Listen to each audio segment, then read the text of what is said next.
On September 2nd, 1959, the names of 15 stockholders in the transaction to purchase 80% of the Houston Buffs baseball franchise were revealed by investor Russell Rowles.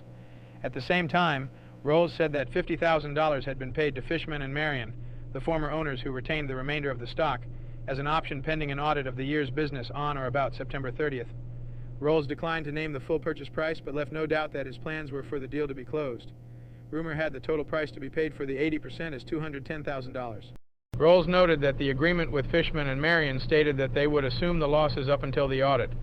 Marion, who was in attendance for the announcement, had previously estimated the losses at $85,000.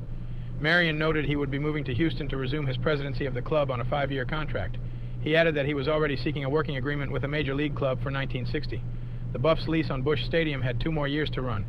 One of the first requirements for the Houston Sports Association to obtain its Continental League franchise was to purchase the baseball territorial rights to Houston, which would now involve negotiations with Rowles' group of investors. Should the Continental League be granted major league status with all its privileges, then the Houston Sports Association could draft the Houston territory, but would still have to negotiate with the new group. If those negotiations failed to reach agreement on price, then a board of arbitration would be appointed by Baseball Commissioner Ford Frick to settle the disagreement. On September 3rd, our chairman Craig Cullinan announced the temporary loan of our executive secretary George Kirksey for administrative help in solidifying the new third league.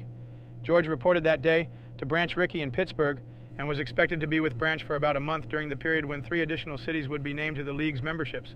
George would also serve as Rickey's administrative aide during meetings with league presidents Giles and Cronin. Craig added that George would then return to Houston by October 1st to help in the final preparations for Houston's entry into the Continental League. In the meantime, a master plan was being developed for the acquisition of players.